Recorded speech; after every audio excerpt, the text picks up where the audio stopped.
Hey guys, what's up? We got the first game of SPL here.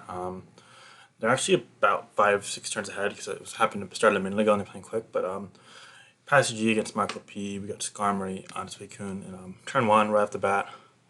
Hydro Pump missed spikes. That's an unfortunate start for the Tyrants. But then we're gonna see Skarm come in for Michael P and get spikes on his own. Blissey's gonna Thunderbolt down for about half. Probably a modest Blissey given that damage. And then Celebi's gonna come in. So both sides have a spike up and a thunder wave, so it'll triplet.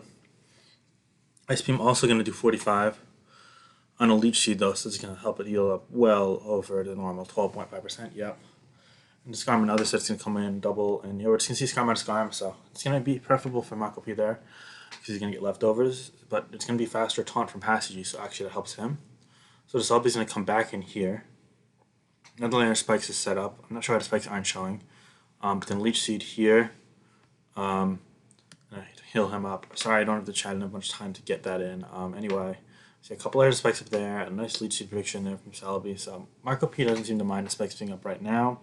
Could have a Claydol or Starmie in the back, of course. Anyway, he's gonna reveal Gengar. I probably think that he also has a Tyranitar somewhere in the mix. Anyway, Ice Punch into the Pert is gonna bounce off. Celebi's going to come in to try and check the Pert, and the Pert's going to protect Scouting for a Grass move or maybe even a Will-O-Wisp. So it's going to be ideal for Michael P, but then Leech Seed there. So yeah, he might not have a Grass attack, honestly, but he's not going to stand and find out. And that Leech is unfortunately going to miss against the Skarmory, so no free chip there. But then a follow-up is going to connect on a Drill Peck, which only does 30, so it's, yeah, not really doing much at all. Now another Leech Seed's going to fail as Aurora is going to phase him out into Dugtrio. So okay, interestingly enough, Load Manager, that's a funny name. Thing is that he's actually threatened out here because of the Drill Pack, but Pessy's going to predict that and get the Roar off. So it's a nice chip for him, but it's all getting recovered off by Leech Seed, and he's slowly losing health. Aerodactyl's going to come in here revealing that Passagey probably also has a Tyranitar. And that's going to do 95% to the Celebi. He's going to recover it off, scouting a move. It's smart. Yeah, now Bliss is going to come in here on the Gengar to try and check that. Alright.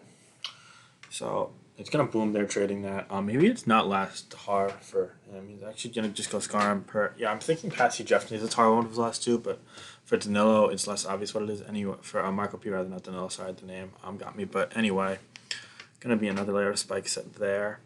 I'm still behind, so these guys must be playing super fast. Anyway, Surf is going to let the Celebi live with 30%. Gonna have to recover here. Could see a Toxic here. Yep. Okay, nice play there. It's a 5-5 game though because Gengar traded with Blissey. So that could be nice for Kuno. Interestingly enough, we see Dragonite. Wow, I haven't seen that in forever. Usually inferior to Salmon. And he's going for Focus Punch on the Baton Pass though, so it's gonna just bounce off Skarmory for like probably 30%. Oh no, it's gonna crit and do 50, so it'll take it out. That's unfortunate, but it's gonna be last Mon. Jirachi, so it's interesting kind of spikes balance with like Calm Mind spam. And he's going to double out the Dugtrio on the Tyranitar. What a play. Wow, yeah. So he called the Tyranitar last, which made a lot of sense because the Arrow and the Spikes kind of team. And he got that really nicely. So now Jirachi looks great if it's an offensive Jirachi. And we're back up to speed. Oh, sorry. Yeah. I want to reset the Spikes. So that was a really nice double there for Marco P. Honestly, that was a fantastic play because like Jirachi baits in the Tyranitar there for sure with the Blissey being dead. Aerodactyl, maybe there was a chance he went to it, but like Ice Punch would have done a ton and he could have lived in Earthquake, so I don't think so. Yeah, I'm not really sure about this Dragonite, but Dragonite should be able to come out here and threaten pretty much everything at least. Earthquake, potentially, or Fire Blasting Jirachi. Potential like Ice Beam or Fire Blast and Celebi, like T-Wave or Earthquake, whatever, hitting the Coon. Also, Coon's offensive, and it takes 3 layers of spikes, and Sandstorm's going to get leftovers, so there's that. And obviously, Dugtrio's Earthquake locked, and it's immune to Earthquakes. Yeah, I imagine that, Passagey will probably go to it, and this is the first time he's taking his actual time. Interestingly enough, I'm really sorry I didn't get the chat in this, but, I mean, it's just saying what's happening each turn. Probably not the highest quality video, unfortunately, but, anyway, it's gonna go Dragonite, and Dragonite reveals that it's not leftovers. Could it be like a Choice Band Dragonite? We really wouldn't know damage given that they crit the last Pokemon, but maybe it's like Lumberry. I'm really not sure why I use it over Mensch though. No Intimidate, and you're slower. You have a bit more bulk, and a bit more attack, I believe. Actually, I think you have one less attack, but you have like more more special defense and physical defense by like 15 or 20 each. And if I recall, Dragonite's 80 speed and Salamance's 100 speed. So yeah, like Dragonite's bulkier, Salamence is stronger, but it's really like equally strong, pretty much. They're both 600 BP, and in this generation, the issue is the inner focus is the only ability that is it in just inner? Yeah, it's just inner focus. Whereas Salamence gets intimidate. So inner focus is obviously pretty useless unless it's like rock sliding Dugtrio, but now it's in choice band Dugtrio range for sure after sand. So not that that's gonna come into play later anyway. I don't see that coming into play. Anyway, so it looks like Marco P is taking his time out of Dragonites, and I think he'll probably end up going to well, if he has HP Grass on the Jirachi, then I think he doesn't really need the Celebi too much.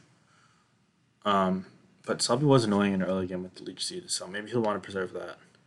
He could just Earthquake here as well, but I guess he could be scared of like a rogue like substitute because of the Focus Punch, or I guess Dragonite. I don't know. I just don't know the conventions for Dragonite in this metagame, unfortunately. Um, hmm.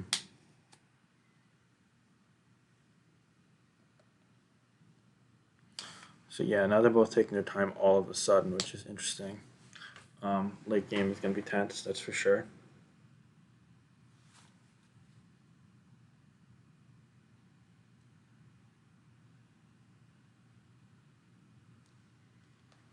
Anyway, yeah, he's still taking time. It looks like Passage's already decided on his line of action. I'm wondering,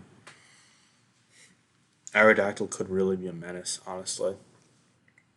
He just has to get turns right. The trio can be fodder again, but he might be fodder against the Dragonite here.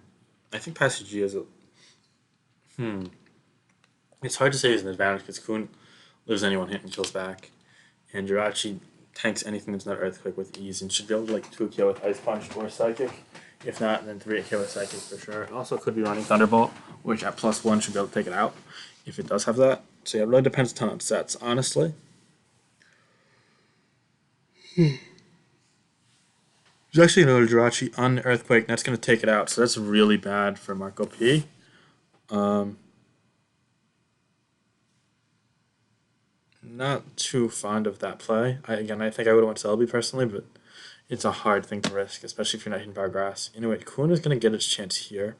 It's going to reveal itself to be faster than this, so I think he'll probably just fire off an Ice Beam. Now, at this point, that Hydro Miss turn 1 kind of is unfortunate, I guess. Like, would have had some turns left over, though, but I don't know, maybe Ice Beam plus Hydro would have killed, or maybe he would have risked another Hydro, I don't know, but let's wait and see. He might just fodder this off the Ice Beam here, or he could go Swampert. There's no way he goes Aerodactyl, obviously. Also, between the second and third Spike Layer, Loki could come into play against Pert when it comes to killing with Doug or um, Kuhn. Long haul, let's wait and see. I definitely say Pass has the advantage at this point. If it's like a Rest, Calm Mind, Ice Beam, Kuhn Last Mon, maybe. No, like Rock Slide would do too much. Yeah, if you're sleep, you'd have to miss. Or like you can even double edge lock. Yeah, what am I kidding? There's no one on this, so that's fine with Jirachi dead.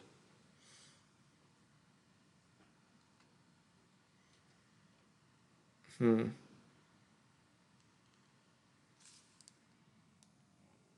Gonna be interesting to see what happens here. Pastor's now taking his time. I wouldn't be shocked if he stayed in and just let it. Yup, you let it die to Ice Beam. Okay, that's fine. Um,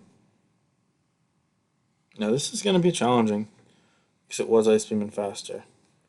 Now Pert is at 98%, so it definitely lives 1 Hydro Pump, but it may not live 2, depending on its spread and if the Kuhn is still modest or not. But he's gonna like to go to the Skarmory, which again is healthier due to the Hydro Miss to start. So that's definitely worth noting. And he's going to miss another and get the roar off to Celebi, and that is just plain unfortunate for Marco P. Um, Passy's down at 90 seconds, so it's worth noting he's going to have to click relatively quickly. Um, yeah, and the crit on Skarm Marco P's claiming hurt him the most, actually, which makes a lot of sense. But oh, Passy just said no way it lived. So that indicates that it was a choice band Dragonite. Oh, so then he said he would have known he was banned if he didn't see the crit. He would have sacked Doug. Could have asked. I'm sorry, I can't include the chat, but that's basically what they're saying. Alright, so he gets the leech seed off, so that's something, but now this is taking a lot of chip. Hydra is going to connect there on another roar, so it's going to leave it in Aerodactyl range, and Aerodactyl should just clean up now.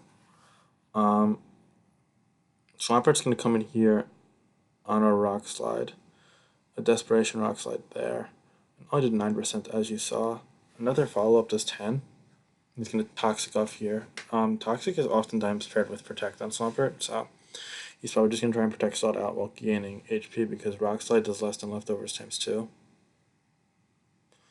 And Rock Slide there is going to miss on a follow-up Toxic. Yeah, he's just going through the Stally approach trying to get up to full. So he could live like a Coon Crit or whatever BS from Selby and try and stall it out as long as possible with Toxic. Finally, the last Protect is going to hit as the Rock Slide does not land regardless. So that's going to put Passy G all the way back to full with the Swampert after taking the Hazards and a couple Rock Slides.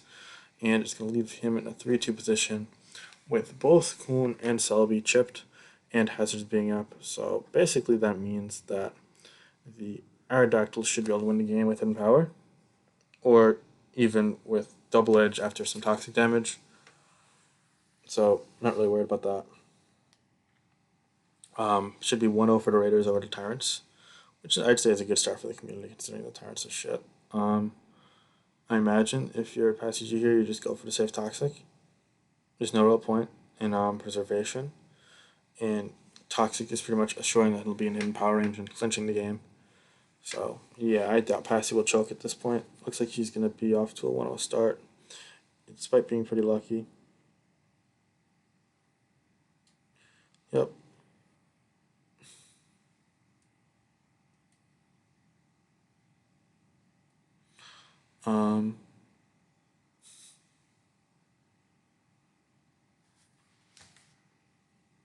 He's going to miss the Leech Seed as well. Add insult to injury. Miss 2. I mean, at this point, it was futile, I'd say. But Hydra is going to take it out, finally. But that should leave it in double edge range for sure. And on top of that, obviously the Selby's in range for anything. So, oh, he's just going to go Pert. Not really sure why. It's sub. Surf. What is he doing?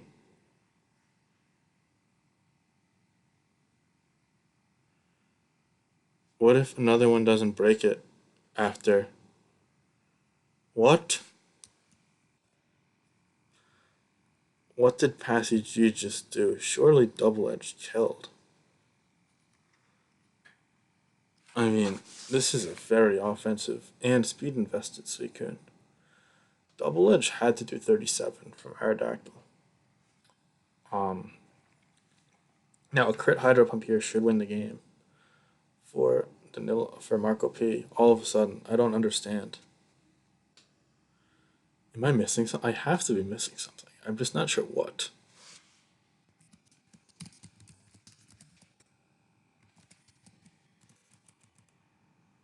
I mean, if this is Mono Surf, then like, I mean, did you just try to like give him I don't get it.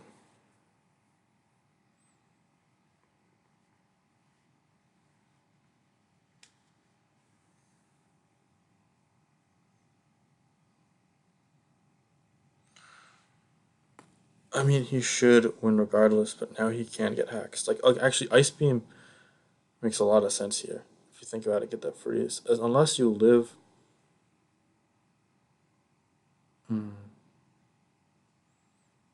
If you live a Surf behind Substitute after you Combine, then you Combine here, and then you go for the Ice Beam freeze. If not, then you just go for the Ice Beam freeze outright because you need to be behind the Substitute.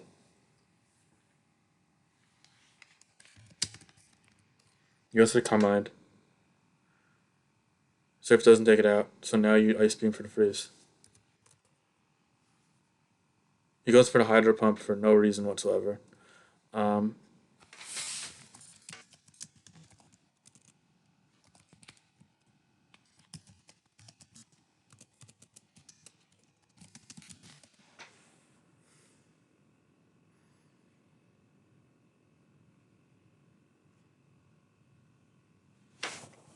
um, so yeah, both players threw.